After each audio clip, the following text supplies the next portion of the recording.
Hey guys, it's Ben the Coin Geek at Pueblo Coin, and today we're going to look at some high-grade 2-cent pieces, and we're going to try to get down to some details on what is an uncirculated coin and what is an almost uncirculated coin. So we're going to take a deep dive.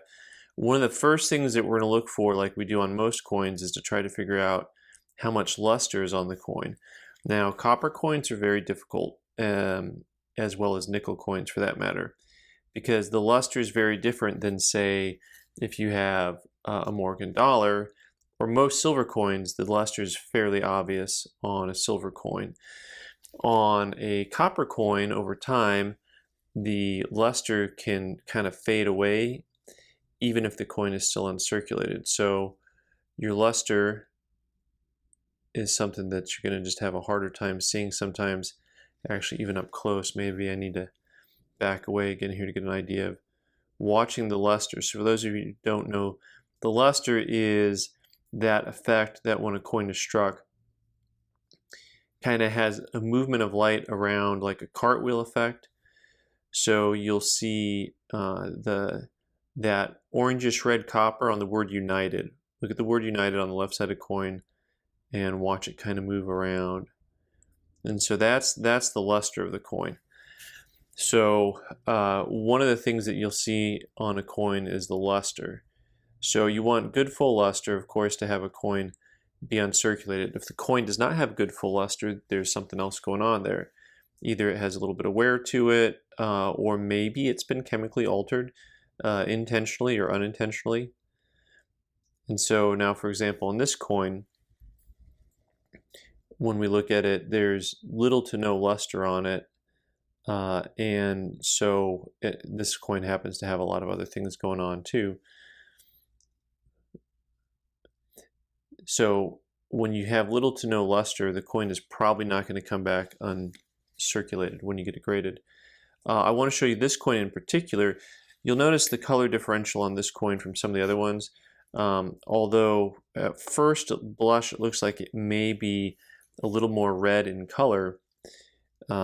This coin, I'm certain if we sent it in to get certified, would come back as clean. The only question to me is whether or not I can get a clear image for you on the cleaning. So this is something that I had a hard time earlier. I was trying to film it to show that it has hairlines.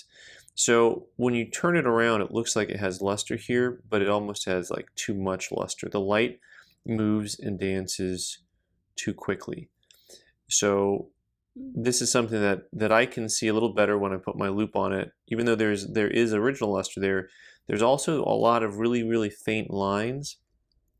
And I was just having a real hard time getting the proper angle on the coin when I was trying to film it to show you those really, really little fine lines.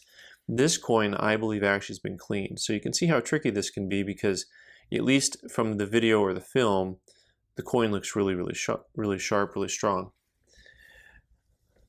Another thing that we need to take into account is strike, and this becomes very difficult. Strike really can affect how you perceive a coin. So, you know, this coin has really strong strike, which is great, and it makes it look fantastic. But you can have a coin that has a really soft strike to it. Look at the flatness. We're going to start talking about some of these different areas on these coins. Look at the flatness on the top of the arrow and the leaves over here on the right. I mean, that arrow is just super flat. Now the arrows should have dimension to them. See, they come up to almost a high relief point. Same with the leaves. This can throw you off a little bit because there's actually very little wear to this coin, this 1870 piece. And if you look at some of the other high points, if you look at the shield, all those lines are really, really sharp. Look at some of the lettering on here, really, really sharp still. So some of the things are just flatness. So the flatness can be deceiving, the color can be deceiving. So one of the last things that we really have to look at now is find out if we're going to go from high-grade coins, from almost uncirculated to uncirculated. I have these coins kind of parceled into different layers where I have a coin here that these two coins I thought both had problems with them. And then these two coins I both thought would come back AU if we sent them in. These three coins I think are all uncirculated, and so this is where it gets tricky. But one of the things that I want to show you is we're going to look at the arrows again as an example. It's not the only thing to look at, but it's something that I felt like I can get a fairly good look at. Oh, here's a great example of strike, by the way. Look at the we, the WE. Look at the W, how strong it is, and then the E, how weak it is. So that can be really deceiving. If you only saw the E, you'd think, or even the word trust, look how light the word trust is. Okay, but the high points, the original strong points on this, if you look at that arrow, it comes to a nice clean point on top. It's got a nice look to it. It's one of the highest points on the coin. Now if you look at the arrows on this one of the things you're going to see is not just a flatness, but also a darkness. So color helps us a lot when it comes to grading coins of all types. But if you see how there's a color change from the rest, so maybe even I shouldn't call it darkness as much as I should say, hey, look at the color change on the arrow, how everything else is that chocolate brown color, and then that goes a little darker. Same thing on the lettering, it gets a little darker on the top of this arrow and the top of those leaves. See the darkness on the top of those leaves? That to me is where you're starting to see actual wear.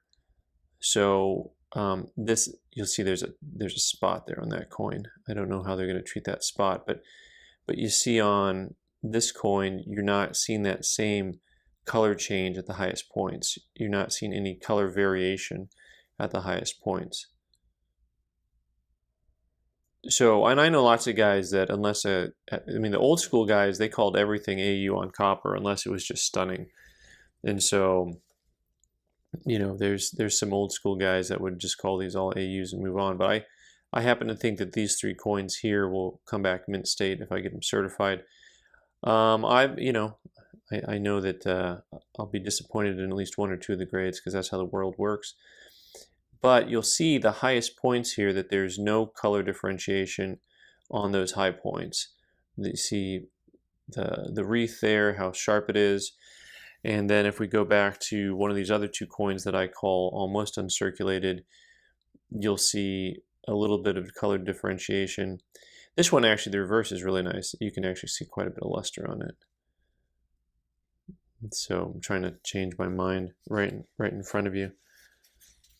Let me grab the other one here too, so you can look a little closer. It's a better example of just the different color that you're getting at the right angle, those high points, the lettering, the wreath. You can see the color differential, how everything gets a little darker on those higher points. So I hope that helps you a little bit with grading these guys. It's very difficult. It's the hardest grade I think for people to really separate, going from AU to UNC, especially on copper coins. I'm probably not going to send these two coins in. Maybe I'll send these 5 coins in for certification and kind of see how we do. Thanks so much for watching. I've been the Coin Geek. You can subscribe by clicking on the owl button and watch more videos on the right side of the screen. Thanks.